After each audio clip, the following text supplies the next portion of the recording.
BSP की इस चुनावी जनसभा में इकट्ठा हुए पार्टी के सभी छोटे बड़े पदाधिकारी एवं कार्यकर्तागण, आज आप लोग देश में व यहाँ आपके उत्तर प्रदेश स्टेट में भी लोकसभा के लिए हो रहे आम चुनाव में अपनी पार्टी के उम्मीदवारों के समर्थन में मुझे सुनने के लिए यहाँ इकट्ठा हुए हैं, तो उसके लिए मैं आप सभी लोगों का हार्दिक दिल से आभार प्रकट करती हूँ। वैसे आप लोगों को ये मालूम है कि हमारी पार्टी कांग्रेस, बीजेपी व अन्य किसी भी विरोधी पार्टी तथा गठबंधन आदि के साथ मिलकर नहीं, बल्कि अकेले ही अपनी पार्टी के बलबूते पर पूरी तैयारी व दमदारी के साथ ये चुनाव लड़ रही है। इसके साथ ही हमने टिकट बंटवारे के मामले में भी यहाँ सर्व समाज के लोगों को उचित भागीदारी दी है, जिनको कामयाब बनाने के लिए अपनी पार्टी के लोग पूरे जी जान से लगे हैं। इस संबंध में यहाँ मैं ये भी कहना चाहूंगी कि हमारी पार्टी ने इस चुनाव में भी सर्व समाज के लोगों को टिकट बंटवारे के मामले में या देने के मामले में हमने उचित भागीदारी दी है। खासकर जो दलित वर्ग के लोग हैं या जो रिजर्व सीटें हैं, तो हमने रिजर्व सीटों पर भी अकेले एक ही कम्युनिटी के लोगों को नहीं, एक ही बिरादरी के लोगों को नहीं, बल्कि शेड्यूल कास्ट में जो विभिन्न जातियां आती हैं, तो उनको हमने चुनाव लड़ने का मौका रिजर्व सीटों पर दिया है। आगरा के लोगों को ये मालूम है कि जब इस चुनाव से पहले आपके उत्तर प्रदेश में लोकल बॉडीज के चुनाव हुए थे और यहाँ मेयर का चुनाव हुआ, तो हमारी पार्टी ने अनुसूचित जाति में से एक वाल्मीकि समाज की महिला को मेयर के लिए चुनाव के मैदान में उतारा था। और आपकी ये आगरा रिजर्व सीट है, तो आगरा रिजर्व सीट से तो फिर हमने यहाँ पर तो जाटव समाज की महिला को चुनाव के मैदान में उतारा है। इसके नजदीकी ज्यादा दूर नहीं है, हाथरस लोकसभा की सीट है, तो वहां हमने धनगर समाज को जो अनुसूचित जाति में आते उनको भी चुनाव के मैदान में उतारा है। आपके आगरा से लगी हुई फतेहपुर सीकरी की सीट है, तो यहाँ हमने अपर कास्ट समाज में से तो खास तौर से ब्राह्मण समाज के व्यक्ति को हमने चुनाव के मैदान में उतारा है।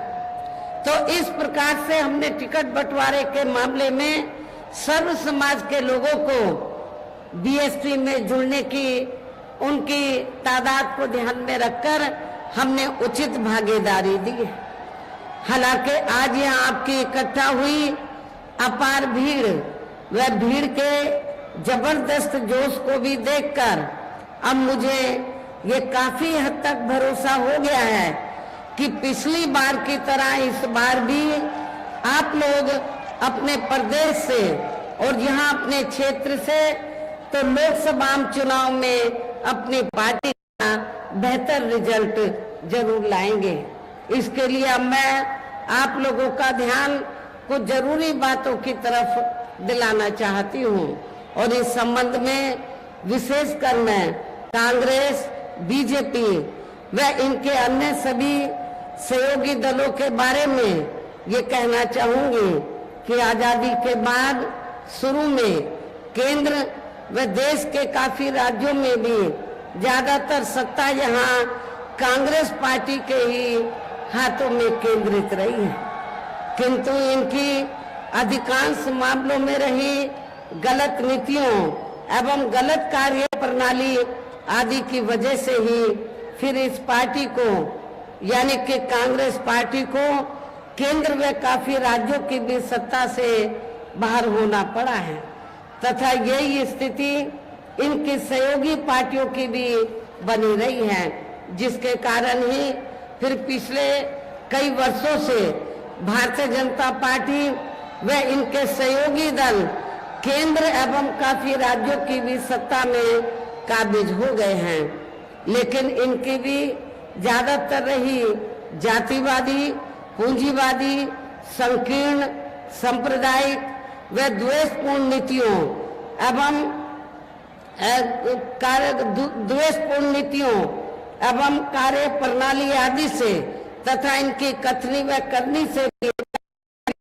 काफी अंतर होने की वजह से अब ऐसा लगता है इस बार ये पार्टी भी यानी कि भारतीय जनता पार्टी भी केंद्र की सत्ता में आसानी से वापस आने वाली नहीं है, बशर्ते यदि ये चुनाव इस बार फ्री एंड फेयर होता है तथा आम चर्चा के मुताबिक वोटिंग मशीनों में भी कोई गड़बड़ी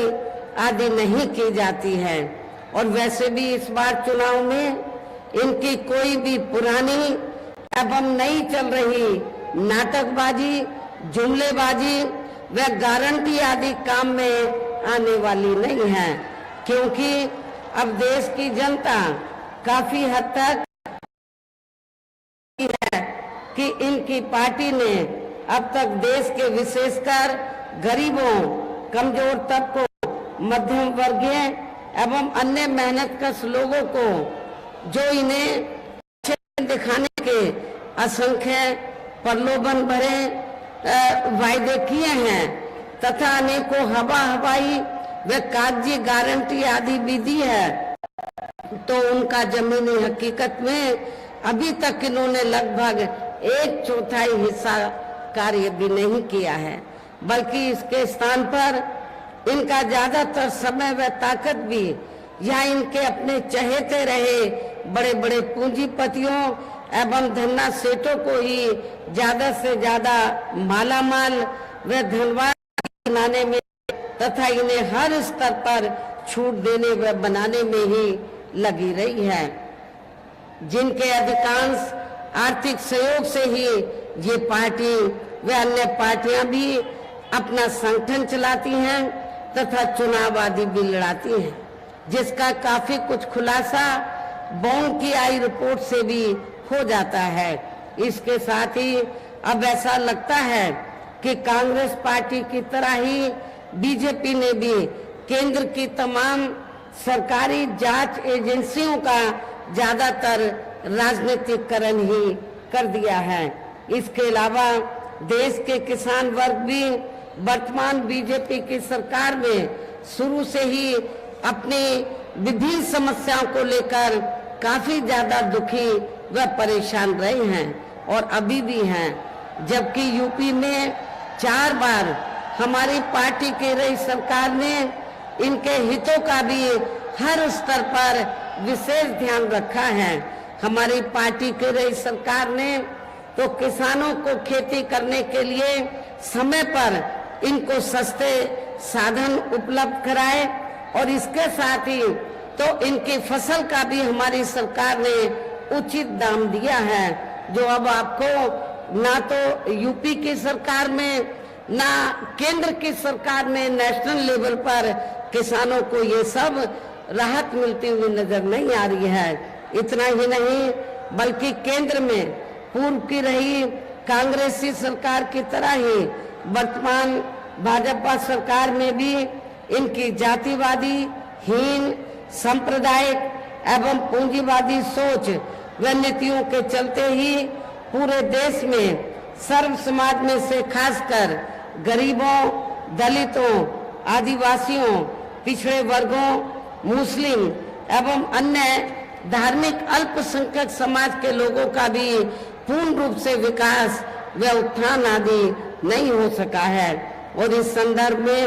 वैसे आप लोगों को ये मालूम है कि पूरे देश में यहाँ दलितों, आदिवासियों एवं अन्य पिछड़े वर्गों का सरकारी नौकरियों से अधूरा पड़ा आरक्षण का कोटा भी अभी तक पूरा नहीं भरा गया है। विशेषकर एससी व एसटी वर्गों के सरकारी कर्मचारियों का पद भी अब काफी हद तक प्रभावहीन बना दिया गया है। और यहाँ मैं आप लोगों को ये भी बताना चाहती हूँ, जब यहाँ समाजवादी पार्टी की सरकार थी तो समाजवादी पार्टी की सरकार ने एससी व एसटी वर्गों के सरकारी कर्मचारियों का पदोन्नति में जो आरक्षण है इसको पूरे तौर से इसको खत्म कर दिया था। ये आप लोगों को इस बात की भी जानकारी होनी चाहिए। और इतना ही नहीं, जब इस मामले को हमारी पार्टी ने संसद में उठाया, एससी एसटी का जो पदोन्नति में आरक्षण है इसको प्रभावशाली बनाने के लिए संशोधन बिल लाने के लिए सरकार पर दबाव बनाया, तो उस समय सेंटर में कांग्रेस पार्टी पावर में थी। तो उस दौरान कांग्रेस और बीजेपी दोनों की मिली भगत से समाजवादी पार्टी को आगे करके इस बिल को पार्लियामेंट के अंदर फाड़ा गया। और इतना ही नहीं बल्कि बीजेपी और कांग्रेस पार्टी दोनों की मिली भगत से इस बिल को पास नहीं होने दिया, इस बिल को पास नहीं होने दिया। और इतना ही नहीं, आज जो खास तौर से आरक्षण को लेकर जो किस्म किस्म की बातें कही जा रही हैं, एससी एसटी ओबीसी के आरक्षण को लेकर कांग्रेस भी लंबी चौड़ी बातें कर रही है, बीजेपी भी, जबकि ये दोनों पार्टियां एससी एसटी ओबीसी के आरक्षण के खिलाफ हैं। ये दोनों पार्टियां नहीं चाहती हैं एससी एसटी ओबीसी के वर्गों के लोगों को आरक्षण का पूरा लाभ मिले। साथ ही केंद्र व राज्यों में भी विरोधी पार्टियों की रही सरकारों में इन सभी वर्गों को प्राइवेट सेक्टर में आरक्षण दिए जाने की व्यवस्था किए बिना ही इनकी सरकारों के ज्यादातर सरकारी कार्य अब प्राइवेट सेक्टर के जरिए ही इनके बड़े बड़े पूंजीपतियों व धन्ना सेठों आदि को ही दिए जाने के कारण अब इनको पूरे देश में आरक्षण का बहुत कम ही लाभ मिल पा रहा है। इसी प्रकार इनका अन्य और मामलों में भी शोषण व उत्पीड़न आदि होना अभी तक भी बंद नहीं हुआ है। इसके साथ साथ मुस्लिम व अन्य धार्मिक अल्पसंख्यक समाज के लोगों की भी हालत हर स्तर पर या काफी ज्यादा खराब व दयनीय ही बनी हुई है। इतना ही नहीं बल्कि पिछले कुछ वर्षों से केंद्र व अधिकांश राज्यों में भी बीजेपी व आरएसएस की सरकारों के चलते हुए अब इनका विकास व उत्थान आदि होना भी काफी हद तक बंद सा हो गया है। आए दिन इन पर खासकर आए दिन मुस्लिम व अन्य धार्मिक अल्पसंख्यक समाज के लोगों पर खासकर हिंदुत्व की आड़ में हो रही जुल्म जाति भी यहाँ काफी ज्यादा चरम सीमा पर पहुंच चुकी है। इसके साथ साथ अपर कास्ट समाज में से विशेषकर गरीब लोगों की भी हालत हमें कोई खास अच्छी नजर नहीं आती है। कहने का तात्पर्य ये है कि चाहे वीकर सेक्शन के लोग हैं या माइनॉरिटी हैं, अपर कास्ट समाज के लोग हैं, ये सभी लोग हमें काफी दुखी व परेशान नजर आते हैं। हर मामले में व हर स्तर पर हमें काफी दुखी व परेशान नजर आते हैं। इनके गलत कृषि नीतियों के कारण किसान वर्ग भी आए दिन आंदोलित ही रहता है। साथ ही इनकी गलत आर्थिक नीतियों की वजह से देश की अर्थव्यवस्था पर भी इसका काफी बुरा प्रभाव पड़ा है, जिससे यहाँ विशेषकर छोटे एवं मध्यम वर्गीय व्यापारी वर्ग भी काफी ज्यादा दुखी व परेशान हैं। और अब केंद्र में पूर्व की रही सरकारों की तरह ही वर्तमान भाजपा सरकार में भी यहाँ पूरे देश में गरीबी, बेरोजगारी एवं महंगाई आदि भी लगातार काफी ज्यादा बढ़ रही है। देश में हर स्तर पर फैला भ्रष्टाचार भी अभी तक खत्म नहीं हुआ है। साथ ही अपने देश की सीमाएं भी अभी तक पूरे तौर से सुरक्षित नहीं है। ये भी बड़ी चिंता की बात है। ऐसे में अब आप लोगों को देश में हो रहे लोकसभा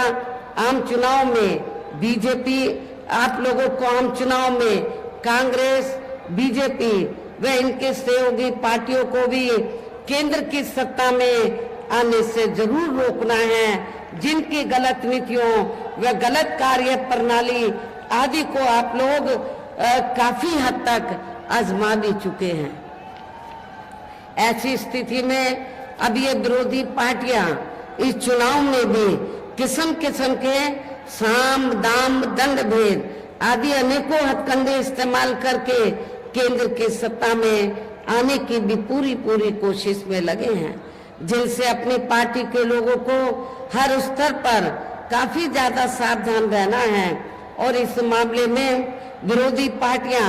अपने अपने पक्ष में हवा बनाने के लिए खासकर मीडिया, ओपिनियन पोल व सर्वे आदि का जो बड़े पैमाने पर इस्तेमाल कर रही हैं, तो उससे भी अपनी पार्टी के लोगों को बिल्कुल भी गुमराह नहीं होना है। इसके साथ ही विरोधी पार्टियों के विभिन्न रूपों में जारी किए गए इनके हवाई व प्रलोभन भरे चुनावी घोषणा पत्रों एवं वायदों आदि के बहकावे में भी अपनी पार्टी के लोगों को कतई नहीं आना है, जिन्हें ये पार्टियां चुनाव खत्म होने के बाद ज्यादातर अमल में नहीं लाती हैं। और अब जिन पर से देश की जनता का अधिकांश विश्वास ही उठ गया है, यही खास वजह है कि हमारी पार्टी किसी भी चुनाव में अपनी पार्टी का कोई भी चुनावी घोषणा पत्र आदि जारी नहीं करती है। वैसे भी हमारी पार्टी किसी भी मामले में कहने में बहुत कम बल्कि कार्य करके दिखाने में ही ज्यादा विश्वास रखती है। और इस बात का सबसे बड़ा सबूत ये है कि उत्तर प्रदेश में 4 बार हमारी पार्टी के नेतृत्व में रही सरकार ने चुनाव में अपनी पार्टी के बिना कोई जारी किए गए चुनावी घोषणा पत्र के ही प्रदेश व आम जनहित में काफी कुछ ऐतिहासिक कार्य करके दिखाए हैं, जिनकी अब देश में अधिकांश की सरकारें काफी नकल भी कर रही हैं। जबकि इस मामले में हमारी पार्टी का ये कहना है कि यदि इन पार्टियों के स्थान पर केंद्र में हमें अपनी पार्टी की सरकार बनाने का मौका मिलता है, तो तब फिर हमारी पार्टी की बनी सरकार केंद्र में यहाँ अब तक रही सभी विरोधी पार्टियों की सरकारों की तरह केवल हवाई व कागजी कार्य आदि नहीं करेगी, बल्कि उत्तर प्रदेश की तरह ही जमीनी हकीकत में ठोस कार्य करके दिखाएगी। और इस संदर्भ में खासकर मैं ये कहना चाहूंगी, केंद्र द्वारा देश में पिछले कुछ समय से अति गरीब परिवारों को अस्थायी तौर पर फ्री में जो थोड़ी सी खाद्य सामग्री दी जा रही है, तो उससे इनका स्थायी तौर पर भला होने वाला नहीं है। और आप लोगों को ये मालूम है कि जब यहाँ असेंबली का चुनाव हुआ, तो असेंबली के चुनाव में भी और अब लोकसभा आम चुनाव में भी पूरे देश के अंदर तो जो सर्व समाज में से जो गरीब लोग हैं, जिनको इन्होंने फ्री में थोड़ा राशन आदि दिया है, खाद्य सामग्री आदि दी है, तो उसके एवज में तो ये इन्होंने असेंबली के चुनाव में भी लोगों को गुमराह करने के लिए और अब लोकसभा आम चुनाव में भी तो बीजेपी और आरएसएस के लोग तो अपने कंधे पे थैला टांग कर तो गांव-गांव में घूम रहे हैं और क्या कह रहे हैं कि देखो श्री नरेंद्र मोदी जी ने तो आपको फ्री में राशन दिया है, तो आपके ऊपर मोदी जी का बहुत कर्ज है, तो आप कर्ज के रूप में तो आप ये जो कर्ज है तो इस चुनाव में आपको अदा करना है, वोट के रूप में बीजेपी को वोट देकर आपको ये कर्ज अपना अदा करना है। लेकिन मैं अपने ऐसे सभी लोगों को, गरीब लोगों को ये कहना चाहती हूँ कि वर्तमान में केंद्र की जो भाजपा सरकार ने जो गरीब लोगों को थोड़ा जो फ्री में राशन आदि दिया है, तो ये कोई बीजेपी ने अपनी जेब से नहीं दिया है, श्री नरेंद्र मोदी जी ने अपनी जेब से नहीं दिया है, बल्कि आप लोग जो यूपी गवर्नमेंट को या केंद्र की सरकार को जो भी टैक्स देते हैं, उस टैक्स के पैसे से, टैक्स तो आपका है, टैक्स जनता देती है, तो जो पैसा आप लोग टैक्स के रूप में देते हैं उस पैसे से ये राशन दिया जा रहा है। इसमें बीजेपी का कोई एहसान नहीं है और ना ही श्री नरेंद्र मोदी जी का, इनका कोई एहसान नहीं है, कोई कर्ज नहीं है। आप लोगों का ये पैसा है, आप लोगों ने टैक्स के रूप में इसको दिया, तो इसलिए आप लोगों को ये नहीं सोचना है कि हमने उनका नमक खाया है, ये नमक तो आप ही लोगों का है। आप लोगों ने टैक्स दिया, उससे आप लोगों को ये फ्री में राशन आदि दिया गया है, तो इनके बहकावे में आप लोगों को कतई भी नहीं आना है। ये भी मैं, और वैसे भी ये जो गरीब लोग हैं, वैसे भी इनकी ये जटिल समस्या देश में हर हाथ को काम देने से ही केवल दूर हो सकती है, जिसकी तरफ हमारी पार्टी की बनी सरकार विशेष ध्यान देगी। साथ ही देश में पिछले काफी वर्षों से आए दिन बढ़ रही गरीबी, बेरोजगारी व महंगाई आदि से भी जनता बहुत ज्यादा दुखी व परेशान है, जिसे भी आर्थिक नीतियों में तब्दीली करके जरूर दूर किया जाएगा। धर्म की भी आड़ में पिछले कुछ वर्षों से खासकर मुस्लिम समाज के लोगों का द्वेष की भावना से जो इनका काफी ज्यादा शोषण व उत्पीड़न आदि किया जा रहा है, तो उसे भी जरूर रोका जाएगा। और ये सब हमने अपनी यूपी की रही सरकार में करके भी दिखाया है। हमने उत्तर प्रदेश के अंदर कोई भी दंगा फिसाद नहीं होने दिया है। इसके अलावा हमने यूपी में सर्व समाज में से गरीब एवं बेरोजगार लोगों को बेरोजगारी भत्ता आदि न देकर उन्हें बड़ी तादाद में रोटी रोजी के साधन भी उपलब्ध कराए हैं, जो अब ये कार्य भी अधिकांश ठंडे ही पड़े हैं, जिनको फिर सरकार बनने पर, केंद्र में सरकार बनने पर प्राथमिकता दी जाएगी। अर्थात देश में इस समय हो रहे लोकसभा चुनाव में विरोधी पार्टियों के जारी किए गए उनके हवाई व प्रलोभन भरे चुनावी घोषणा पत्रों आदि के बहकावे में अब यह खासकर देश के अति गरीबों, मजदूरों, बेरोजगारों एवं अन्य मेहनतकश लोगों को बिल्कुल भी नहीं आना है। और अब इन्हें ऐसी सभी विरोधी पार्टियों की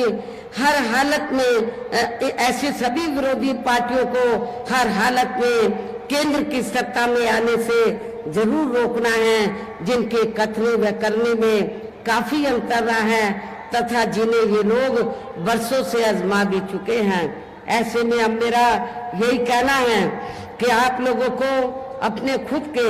व अपने प्रदेश व क्षेत्र के तथा देश के भी हित में अपने वोटों को यहाँ कांग्रेस, बीजेपी व अन्य विरोधी पार्टियों को न देकर केवल अपनी एकमात्र हितैषी पार्टी बहुजन समाज पार्टी को ही देना है, जो ये पार्टी उत्तर प्रदेश की तरह ही केंद्र में भी अपनी पार्टी की सरकार बनने पर फिर पूरे देश में यह अपनी पार्टी की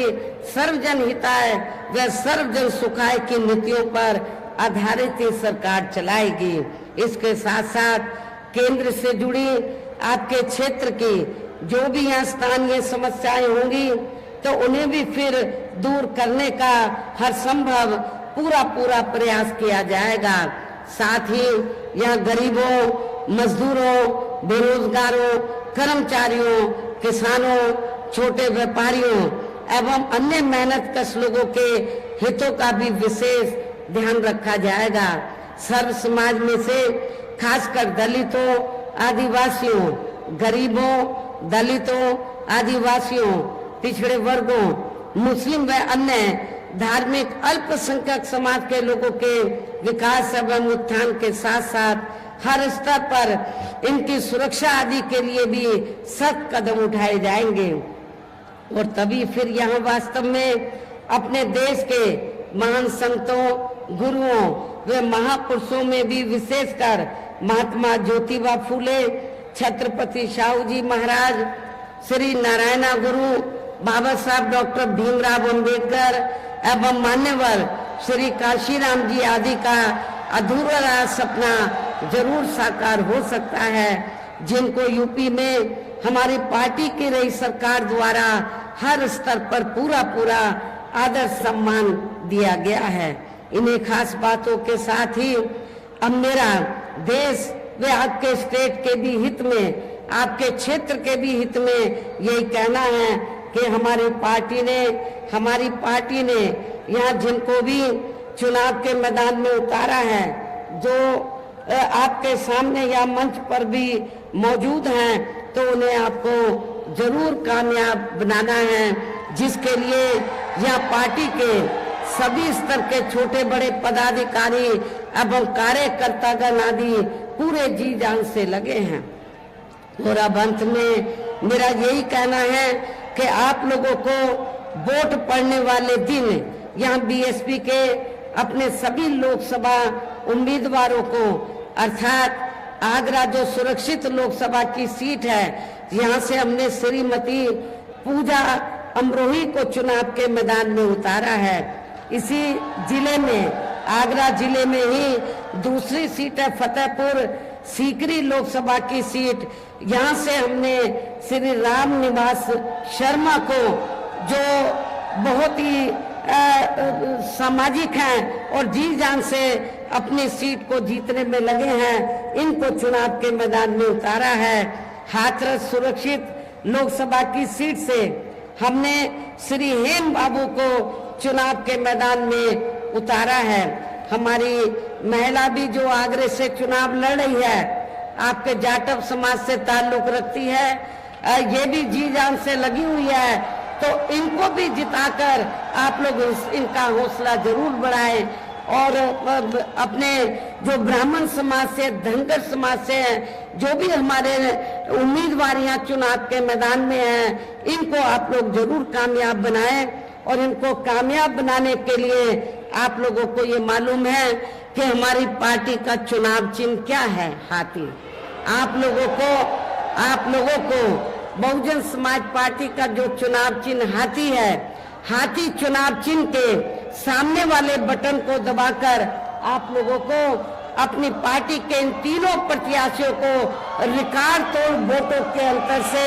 जरूर कामयाब बनाना है, विजयी बनाना है। इनको पार्लियामेंट में जिताकर जरूर भेजना है। इस खास अपील के साथ ही अब मैं अपनी बात यही समाप्त करती हूँ। जय भीम, जय भारत।